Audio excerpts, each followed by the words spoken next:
박시배가 오래사 이번 시간에는 이재현의 등용과 조일신의 난에 대해서 이야기해 보겠습니다. 자, 왕기가 세임금으로 책봉되고 나서 처음 시행한 것이 이제 이재현의 등용인데 주목할 만한 것은 1351년 10월에 이제 책봉되고 12월 말에 이제 즉위하는데 즉위 한 달 전인 11월 말에 즉위 전에 이제 이재현을 먼저 등용을 시켜요. 네. 그러니까 자신의 새로운 전국 파트너로 이재현을 이제 삼았다 이런 의미일 텐데. 그렇기도 하고요. 네. 일단 국민왕이 당시는 이제 어느 나라에 있는 그렇죠. 영경에 있었던 거죠. 그렇죠. 그런 상황이었기 때문에 우선 자신이 이제 즉위 이후에 할 개혁 사업을 위해서 일종의 정지 사업을 이재현한테 시킨 게 아닌가 싶습니다. 예. 이재현이라고 하는 인물은 하여튼 뭐 명문장가이고 뭐 학식에 있어서나 정치력에 있어서나 당대에 빼어난 인물임에 분명한데요. 이 사람을 중심으로 이제 자신의 개혁 사업의 어떤 느끼림을 그리겠다라고 하는 거 있잖아요. 예.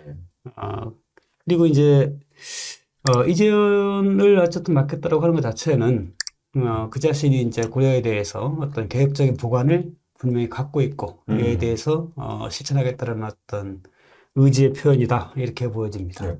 이때 60대 중반의 나이였는데 어떤 인물인지 좀 살펴봤으면 좋겠습니다. 워낙에 뭐 어렸을 때부터 영특하다고 소문이 자자했던 인물이었죠. 예. 충렬왕 27년에 이제 15살의 나이에 성균시에 장원급제를 합니다. 네. 그리고 뭐 승승장구를 하죠.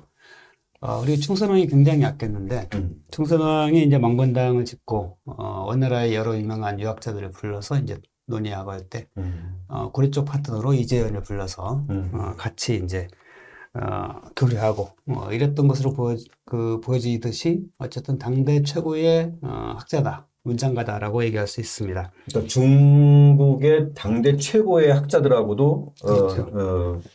충분히 교류할 정도의 어떤 그 덕망을 갖췄다, 학식과. 네, 그렇습니다. 관련해가지고 이제 제가 흥미롭게 생각해서 만화에 그려놓은 장면이 있는데, 네. 그 충선왕이 이제 어느 날 이재현에게 묻습니다. 네. 태조 시절 거란에서 낙타를 보내왔는데, 다리 아래에 매서 굶어 죽게 한 일이 있었지 않느냐? 물리치면 그만이지 왜 굶어 죽겠을까? 라고 물었습니다. 우리 태조께서 그리 하신 것이 오랑캐들의 간악한 잔꾀를 꺾어버리는 것인지 아니면 후세의 사치스러운 마음을 경계하려는 것인지 알 수 없지만 반드시 깊은 뜻이 있을 것입니다. 전하께서는 공경하는 마음으로 그 뜻을 깊이 알시고 힘써 행하여 본받도록 하소서.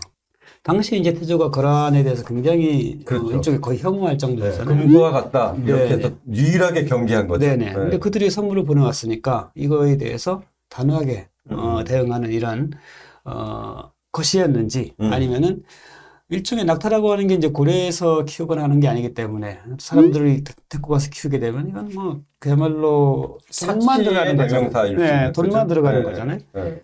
그런 걸 경계한 것인지 알 수 없다. 네. 다만 깊은 뜻이 있을 것이다. 라고 해서 정말 신하로서 대답할 수 있는 이 질문에 대한 최선의 답이 아니었나 맞습니다. 이런 생각이 듭니다. 예. 태조 왕건의 그 낙타를 굶겨 죽인 그에 대한 답변도 상당히 그 명답이었지만 충선왕이 지금 토번 티벳으로 유배되었을 때 선처를 받았던 이 글이라든가 유청신과 오잠이 그 입성책동을 벌였을 때 이 반박한 글, 그리고 이제 충혜왕이 원나라에 잡혀갔을 때 용서를 비는 글, 이게 다 이재현의 손을 거쳤다. 이 고려 후기에 어쨌든 학자로는 뭐 또 가장 많은 저술이 남아있는 그런 인물이기도 하는데요. 특히 여공패설은 충혜왕 시절 소인배들이 날뛰자 은거에 지은 시화집인데 요 3대 비평문학으로 꼽혀요. 고려 후기의 대표적인 문장가 하면 이재현을 떠올릴 만큼 그만큼 이제 그 유명했던 인물인데 실제 정치는 좀 어땠을까요? 어쨌든 거침없는 개혁 정치가다운 면모들을 보여줍니다. 네. 정동행성 임관이었던 배전 그리고 박수명 등을 하옥하고 여러 간신들을 유배하고 그야말로 이제 국민왕이 들어와서 제대로 자기 뜻을 펼칠 수 있는 그런 정치 작업을 했다고 보여집니다. 네.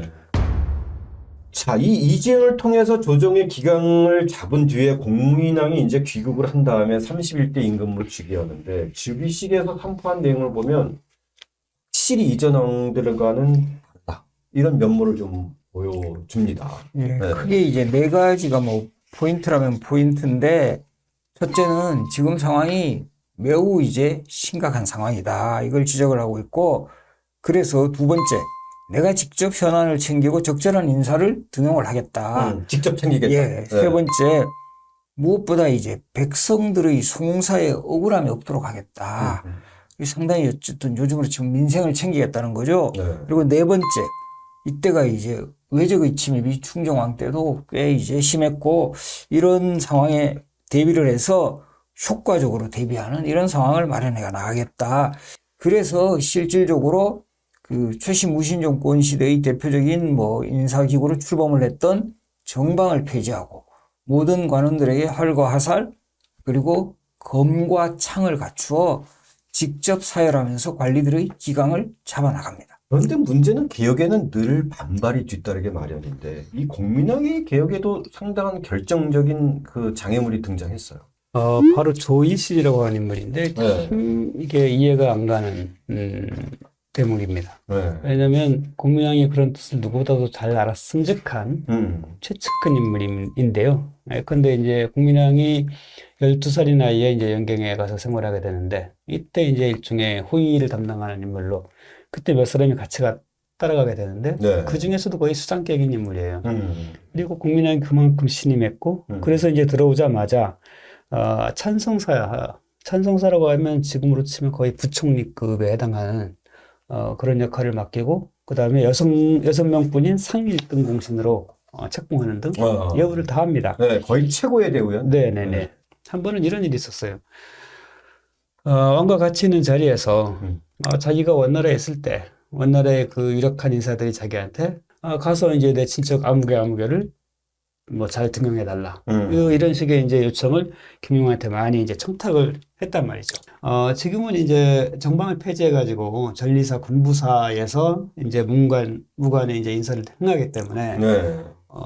그 청탁도 이들을 이제 빠르게 등용하기가 쉽지 않다. 그 정방을 다시 이제 복사를 해가지고 그러한 청탁들을 이제 받아들여달라. 이렇게 얘기를 하니까 국민으로서는 황당하죠. 그러니까 완전히 시대에 역한 거죠. 그러니까. 그 시대로 돌아가라 이런. 그러니까요. 네. 아니 이제 폐지한 지 얼마 되지도 않았는데 그렇게 하면 얼마나 그 꼴이 우습겠느냐라고 하면서 이제 수용을 하지 않으니까 그럼 마음대로 하십시오 하고 이제 간다고요. 이거는 이제 옆에 있던 시나리 보기에도 뭐지 싶을 정도의 정말 오만한 이런 행태를 보여줍니다. 그래서 이때 이 조일씨는 뭐 그야말로 뭐 법이라든가 뭐 조정의 질서 이런 거를 무시하고 완전 권력자 행사를 하는데 이상하게 또 공민왕은 또 그를 더 높여 판삼사사로 우대를 해요. 아무래도 이제 공민왕이 원나라로 갈 때 수행을 했고 막 뭔가 좀 그래도 믿을 구석이 있었던 것 같아요. 그러다 보니까 이제 조일씨는 더 이제 기고만장해져서 마침내 조정을 장악하기 위해서 그 옛 충의왕의 측근 세력인 정청기, 최하상 등을 불러 모아서 기철 형제와 고용부 등을 처단하려는 그런 행동에 나서게 됩니다. 그런데 이제 정보가 이제 누설이 돼서 이제 대부분은 도망을 가고 기철의 동생 기원만 붙잡아 목을 벤 후에 이제 왕이 있는 곳으로 달려가 이제 수기하던 신하들을 죽이고 이제 왕을 압박해 스스로 이제 우정승이 되고 또 함께 행동했던 측근 바로 이 정청기는 좌정승, 이권은 판삼사에 오르며 완전히 이제 실권을 장악해 나가는 이런 상황까지 이제 초래하게 됩니다. 근데 이 무력으로 조정을 장악했던 조일신이 곧바로 측근들을 제거해버려요. 네. 조일신의 이때 이런 난해준한 이 행동이 굉장히 좀 이해하기 어려운데 근데 그 대상이 바로 기철, 고용보 같은 인물이란 말이죠.